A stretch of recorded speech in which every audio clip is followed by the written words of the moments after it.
आज हम लोग सिंध घाटी सभ्यता के पश्चात जो भारत में दूसरी संस्कृति भारत में उद्भव और विकास हुआ वो वैदिक सभ्यता है, ठीक है, या आर्यन सभ्यता भी कहा जाता है, उसके विषय में हम लोग पढ़ते हैं।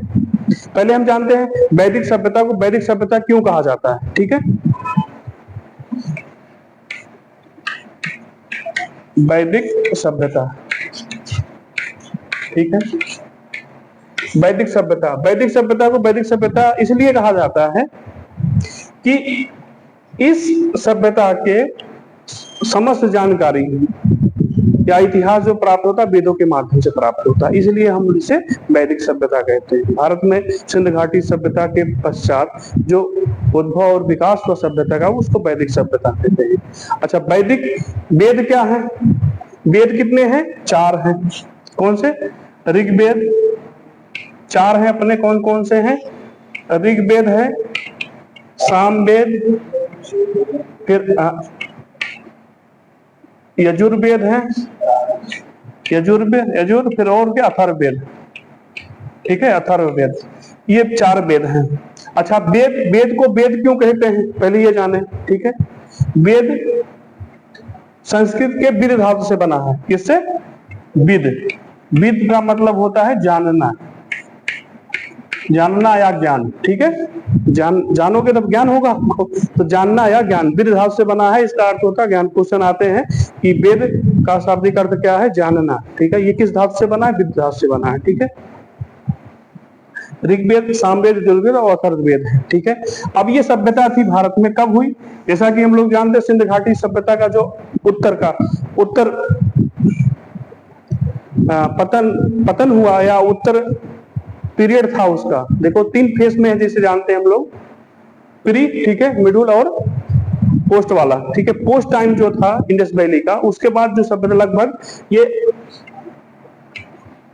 1500 के आसपास तक माना जाता है, ईसा पूर्व तक माना जाता है। कहां तक? ईसा पूर्व, 1500 ईसा पूर्व तक माना जाता है, ठीक है। तो जो वैदिक सभ्यता को अध्ययन की बोध के लिए हम इसको 2 फेस में पढ़ेंगे हम लोग, ठीक है। पहला एक तो फेस अपना हुआ, और ये सभ्यता जो है वैदिक सभ्यता है 1500 ईसा पूर्व से, ठीक है, ईसा पूर्व से, ठीक है, 600 या 500 ईसा पूर्व कहीं कहीं लिखा मिलता है लगभग, ठीक है। ये लगभग ईसा पूर्व, ठीक, ये पीरियड है। इसको अध्ययन की सुविधा के लिए 2 भागों में बांट देते हैं हम लोग। पहला ऋग वैदिक, ठीक है, ऋग वैदिक सभ्यता, फिर उसके बाद दूसरा उत्तर वैदिक सभ्यता, ठीक है।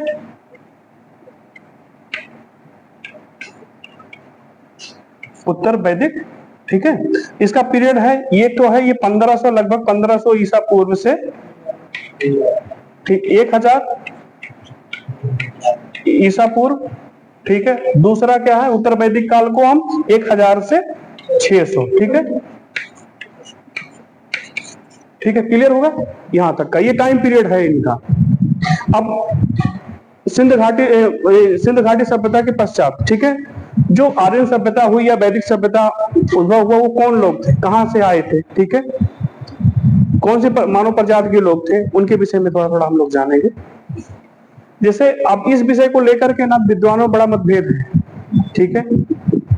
जो सर्वमान्य अपना मत है, मैक्स मुलर है, एक इतिहासकार हैं या उस समय के पुरातत्ववेत्ता मान लीजिए, या एक, उनके द्वारा ये कहा ये मध्य एशिया से आए, ठीक है, मध्य एशिया, ठीक है, वहां के निवासी हैं, लेकिन अलग अलग हैं, उनको भी जानना हमें जरूरी है, ठीक है। तो हम लोग ये करके चर्चा करते हैं। अच्छा, ये जो इस सभ्यता के करने वाले कौन थे? ये आर्य लोग थे, ठीक है। क्वेश्चन आता है आप लोगों का प्रतियोगी परीक्षाओं में, आर्य, आर्य का शाब्दिक अर्थ क्या होता है?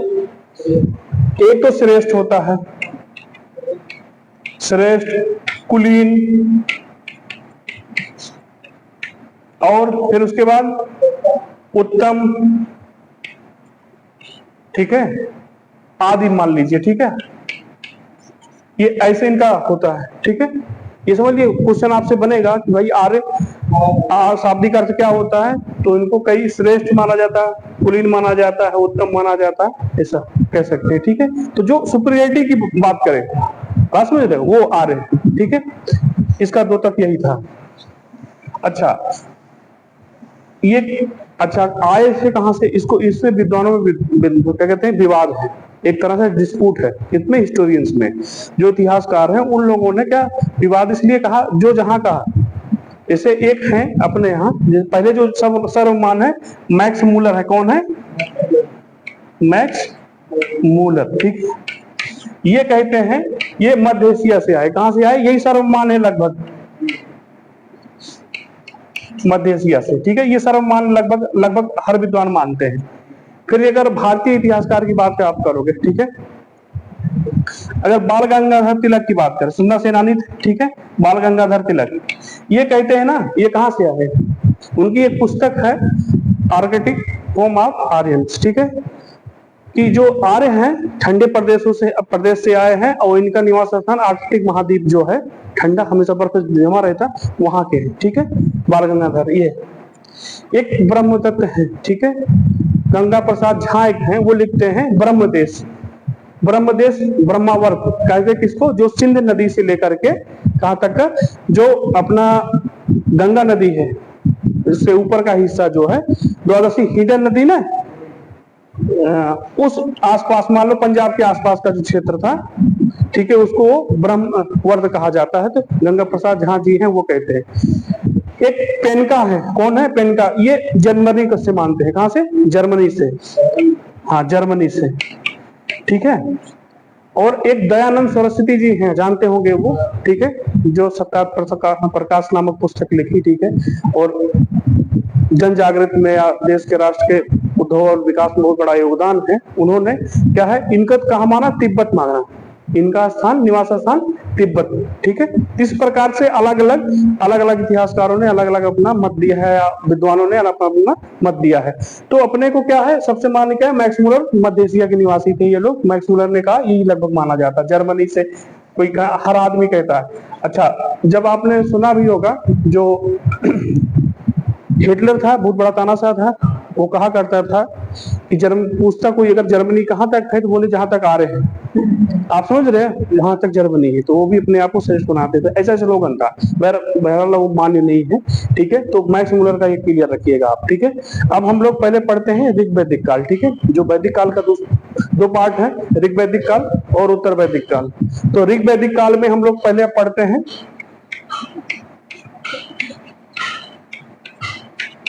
वैदिक काल, ठीक है। टाइम पीरियड इसका लगभग 1500 ईसा पूर्व से 1000 ईसा पूर्व, ठीक है। ऋग का मतलब क्या होता है, ऋग्वेद का नाम ऋग्वेद क्यों पड़ा, ऋग का मतलब होता है, क्या होता है, मंत्र या छंद होते हैं, ठीक है, या ऋग मतलब छंद या, ठीक है, मंत्र, ठीक है, ऋग का, क्योंकि ये हमारा स्रोत है। ये 10 मंडल कितने में है, हाँ हाँ, तो ये जो है ना, ये मंत्रों का संग्रह है, ठीक है, ऋचाओं का, ऋचा जिसको कहते हैं ऋचा, उनका एक संग्रह है। तो इसमें 10 मंडल हैं, कितने हैं, कितने, 10 मंडल हैं। मंडल का मतलब अध्याय मान लीजिए, और 1028 सूक्त हैं, कितने, हाँ 1028 सूक्त हैं, ठीक है। ये क्वेश्चन आए हुए हैं, आप समझ रहे हो। और फिर क्या कहते हैं, इस पे जो ऋचाएं हैं, ठीक है, जिनको हम ऋचाएं हैं कितना, 10,462 क्या कहते हैं मंत्र है, ठीक है। और ये जानते हो किसको समर्पित है, देवताओं के ईश्वरीय स्तुति के लिए है, ठीक है, आयुर्वेद के लिए है, ये समर्पित है। बात समझ रहे हैं, देवताओं के इन मंत्रों का जो ऋचाओं का उपयोग है, किसके लिए है, देवताओं को क्या कहते हैं आह्वान करने के लिए, ठीक है। अभी आगे हम लोग पढ़ेंगे कौन कौन से देवता हैं, इनका कितना बार कितना महत्व था, उन सबके विषय में पढ़ेंगे। ये क्लियर हो गया, ठीक है। 10 मंडल हैं, ठीक है। अच्छा, इन मंडलों की रचना जो की है अलग अलग ऋषियों ने की है, हर मंडल के पहले, जैसे जितने अध्याय हैं, ठीक है, उन अध्यायों में क्या मंडल को लिखने से पहले उन उनके ऋषियों का नाम और वंश के विषय में जानकारी हमें प्राप्त होती है। ऐसा कहते हैं कि ये जो वेद है देवताओं ने लिखा, एक मिथ है एक तरह से। भाई यदि ऋषि बता रहा है, ठीक है, कि यह मंडल फला, जैसे मान लो तीसरा है अपना, ठीक है, तीसरा मंडल है किसने, अगस्त ऋषि ने लिखा, नवा मंडल है सोम को समर्पित है, ठीक है, तो वो जब लिखेंगे उन ऋषियों का परिचय मिल रहा है, ठीक है, तो हम कैसे मान लें इसको किसी देवताओं ने, लेकिन हाँ उनका देवता का रूप हम लोग कर लिया है कि हाँ भगवान ने लिखा, ठीक है। और किस भाषा में लिखा गया है, ये संस्कृत भाषा में, ठीक है, हाँ संस्कृत, हाँ कहीं कहीं पे 462 या 580 है, कहीं कहीं पे अलग अलग, हमें दिखाऊंगा एक किताब उसमें है, ठीक है, 580 मान लो, चलो ठीक है, आप ही मान ले, ठीक है। तो ये चीजें हैं, जो किताब पढ़ी उसमें इतना दिखा था इसलिए बता रहा हूँ, ठीक है, ये क्लियर हो गया। तो ये क्या है, संस्कृत भाषा में लिखा गया, क्लियर हो गया। और हर मंडल लिखने से पहले उन ऋषियों के विषय में चर्चा की गई है या उसमें के विषय में लिखा गया है, ठीक है, क्लियर हो गया। हम लोग लिखकर कहते हैं कि वेद जो है देवताओं ने भगवान ने लिखा, देववाणी कहते हैं ना, देवताओं ने लिखा, देववाणी है, ठीक है, उसी से, ठीक है। संस्कृत को इसीलिए कहते हैं देवनागरी लिपि, देवों द्वारा लिखी गई, लेकिन ऐसा नहीं, लेकिन ऋषि ने लिखा ना, ऋषि, अच्छा महर्षियों ने लिखा। अच्छा ये ऋषि शब्द एक चीज और बता दो भी, ध्यान आ गया ऋषि से, ऋषि, ये ऋषि है ना, ऋषि, ये जानते हो, ये जो स्त्री विद्वान होती थी ना उनके लिए प्रयोग में लाया जाता था ऋषि शब्द, हाँ ऋषि, ठीक है। ये चीज आपको ध्यान नहीं दिया होगा, मैं अभी पढ़ रहा था तो उसमें मैंने देखा ये ऋषि शब्द जो है स्त्री महाविद्वान जो विद्वान होती थी ना, क्योंकि उस समय अपाला घोषा, ठीक है, लोक मुद्रा, ऐसे जैसे विश्वरा, ये ऐसी ना महर्षि विद्वान थी, गार्गी, ये लोग विद्वान थे, ठीक है, तो ये इनको ऋषि कहा जाता था, ठीक है। चलो अब हम लोग ये पढ़ते हैं, ठीक है, अब हाँ नहीं इसी में पढ़ेंगे, अभी इसका सामाजिक व्यवस्था, आर्थिक व्यवस्था, राजनीतिक व्यवस्था, ये सब पढ़ेंगे, ठीक है, क्लियर। हम लोग आज केवल ऋग्वैदिक काल ही पढ़ेंगे, ऋग्वैदिक काल में केवल क्या पढ़ेंगे,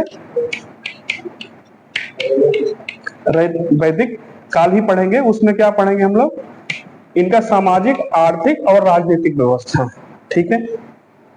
पहले हम लोग क्या राजनीतिक व्यवस्था पढ़ें या सामाजिक व्यवस्था पढ़ें, आप बताइए क्या पढ़ें, ठीक है। अब एक इस वैदिक काल को अगर हम लोग समझे पूरी बात, ये जानते जैसे सिंधु घाटी सभ्यता थी, नगरीय व्यवस्था थी, लेकिन ये ग्रामीण व्यवस्था, इसकी विशेषता क्या है, ग्रामीण व्यवस्था है, ठीक है। अच्छा ग्राम व्यवस्था होगी, ठीक है, फिर परिवार होगा, ठीक है। अच्छा ग्राम का प्रशासनिक अधिकारी कौन होता, ग्रामीणी होता था, कौन सा ग्रामीणी होता था, ठीक है, कई परिवार मिलकर ग्राम बनता था, ठीक है, ग्रामीणी होता था। और कई ग्राम बन के राजनीतिक व्यवस्था में कई ग्राम बन करके क्या बनता था, विस, हाँ इसका जो अधिकारी होता विस्पति होता था, कौन सा, विस्पति होता था, ठीक है, विस्पति होता था, ठीक है। और कई विष मिल करके जन होते, इसके जनपद होता था, जनपति होता था, जनपति, ठीक है, जनपद नहीं होता, जनपति होता था।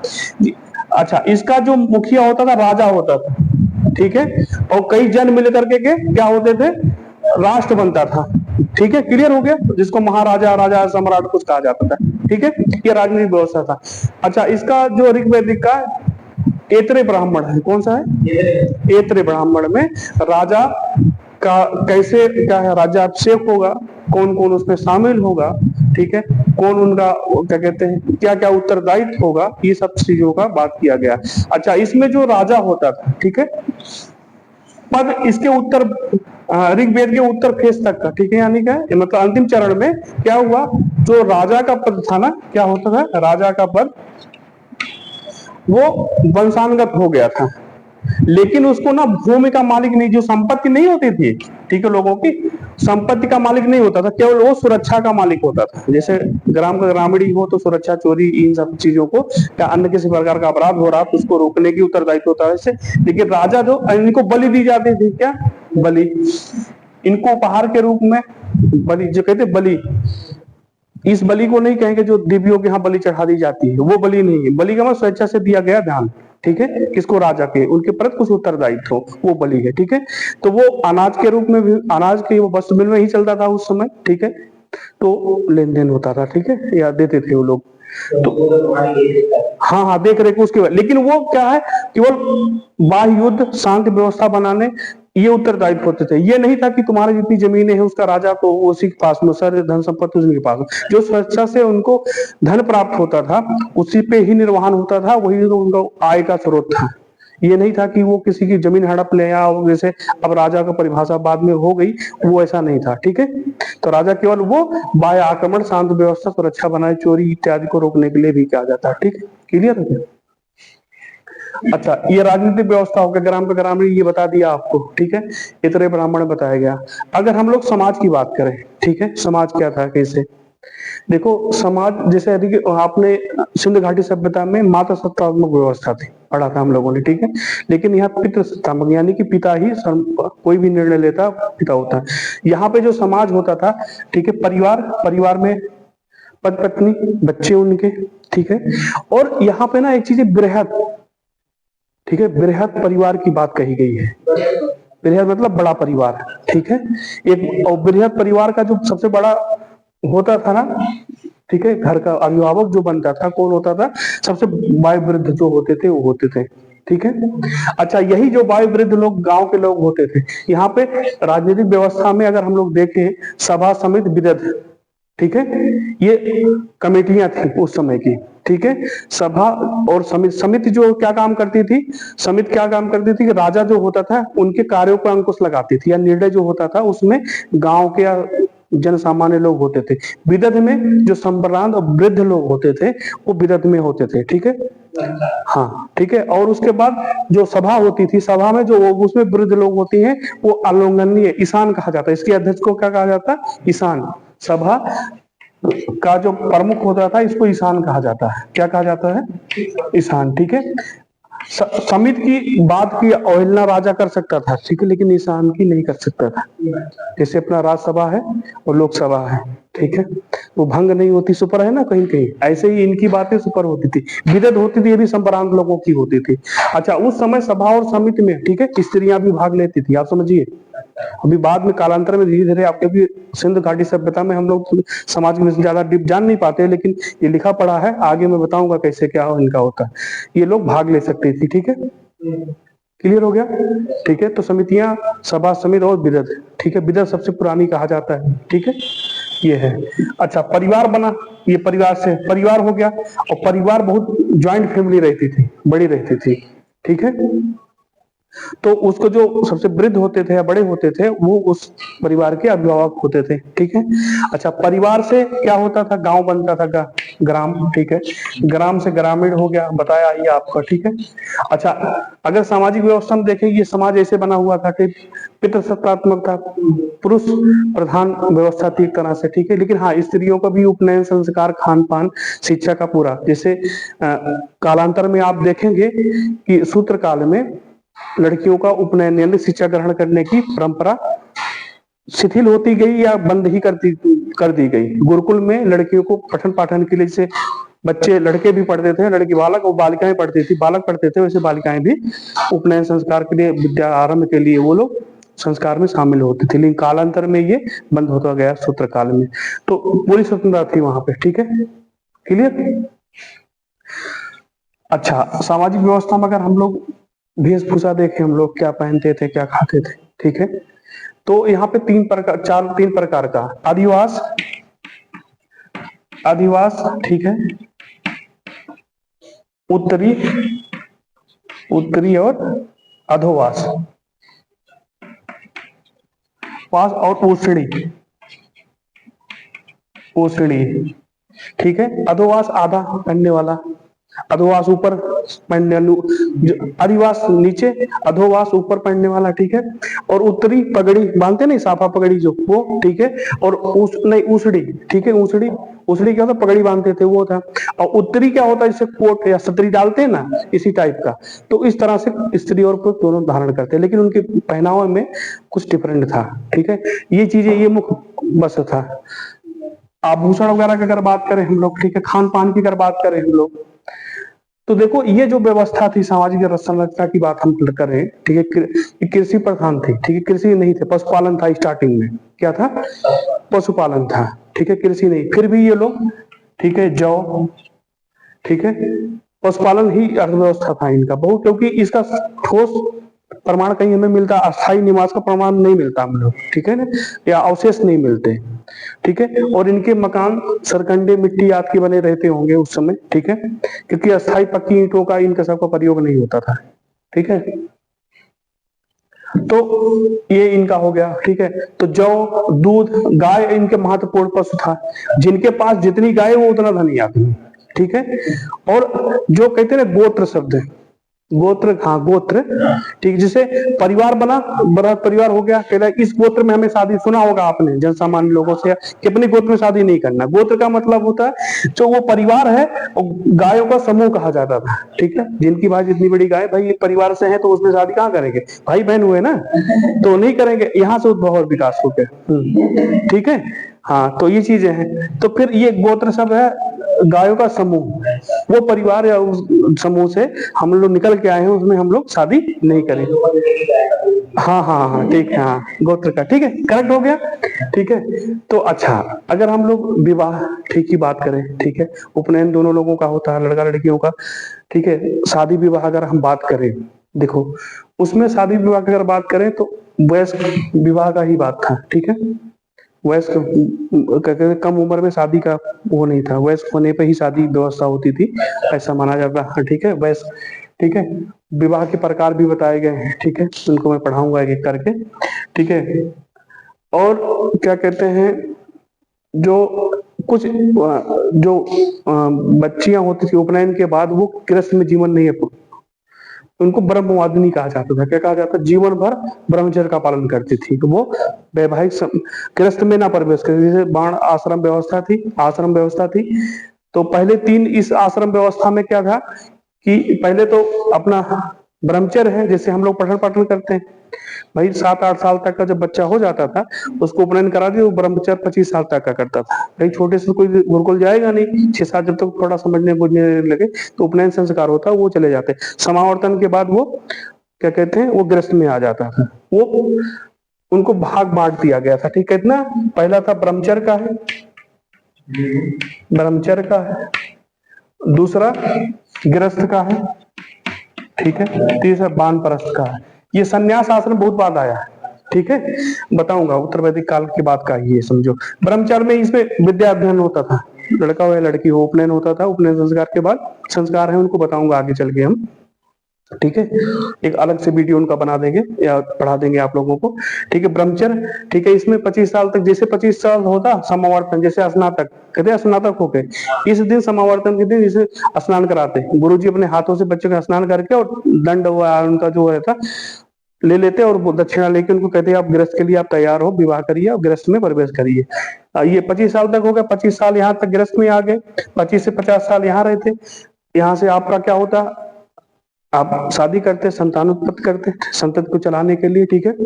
फिर उसके बाद जब आपकी उम्र 50 साल हो जाती तो आप स्त्री और पुरुष दोनों लोग जन कल्याण के लिए वन को चले जाते, ठीक है।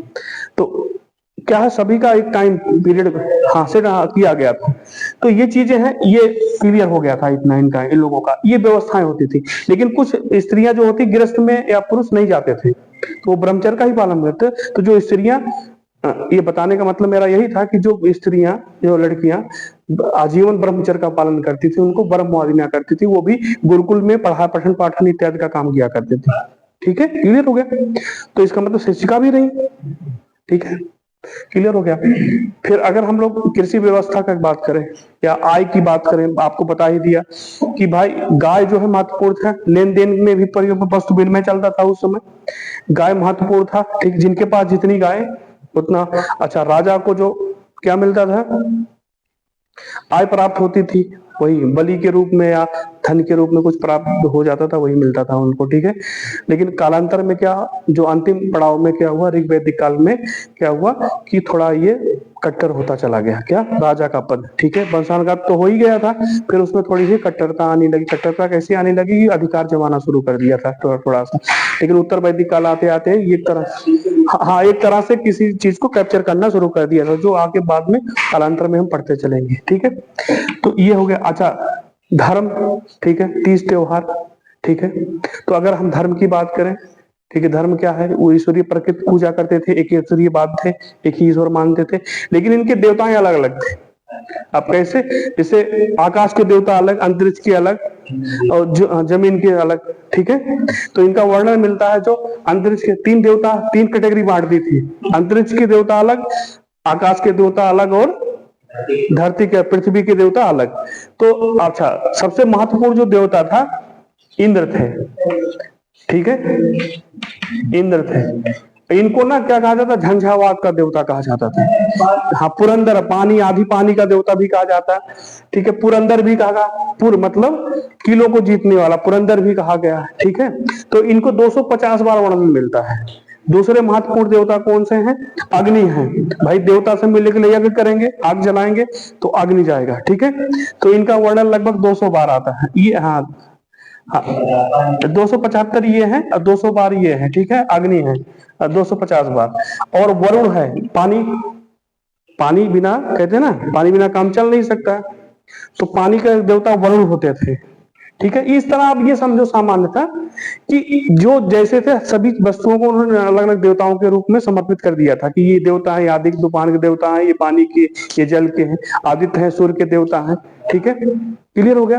अच्छा, इनमें अगर इन पे एक जो 9वां मंडल है, इसमें सबसे बड़ा जो पुराना है, सोम, हाँ, सोम देवता है, ठीक है, समर्पित है, ठीक है। कौन है, सोम देवता है, ठीक है, सोम।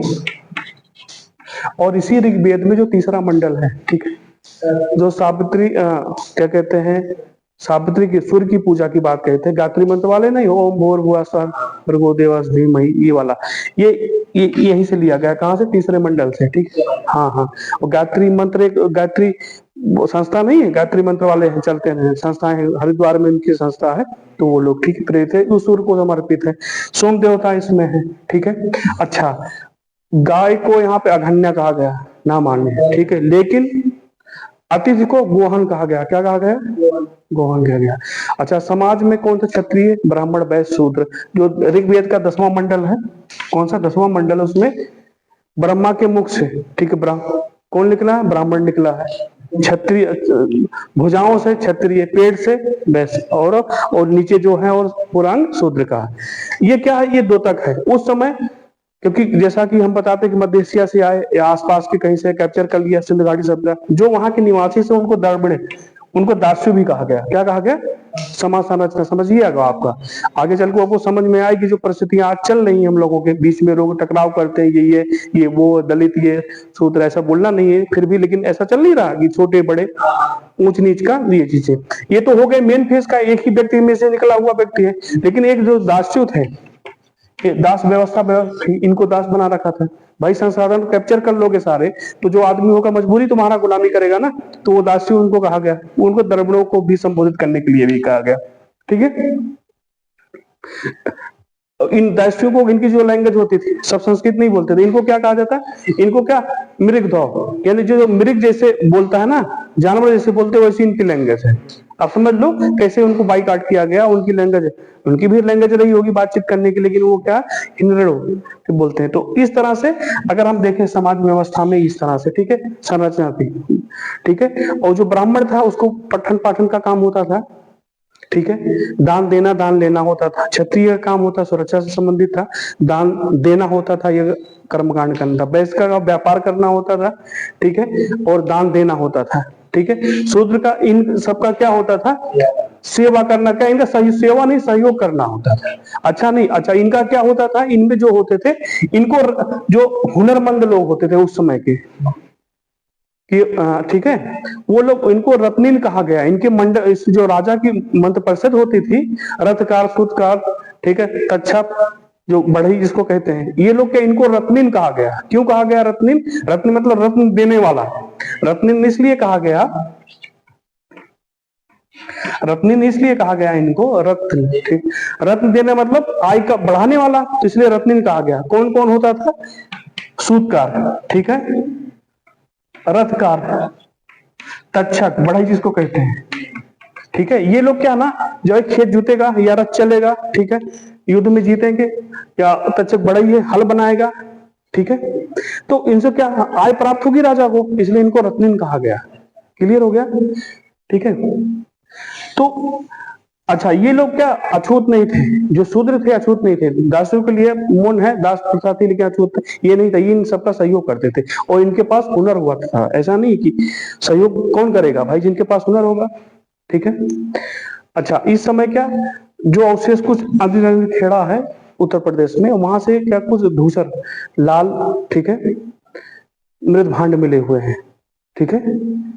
तो ये इनका अवशेष प्राप्त हुआ। अच्छा, ये लोग लोहा प्राप्त करने, जैसे कि सिंधु घाटी सभ्यता में कांसा प्रयोग में किया जाता था। कांस्य युगीन सभ्यता कही जाती है, ताम्र और कांस्य युगीन सभ्यता चल रही थी। तांबा और पत्थर का भी प्रयोग होता था और कांस्य का भी प्रयोग होने लगा था। लेकिन इन लोगों की जो धातु होती थी, मुख्य रूप से धातु क्या थी? लोहा था।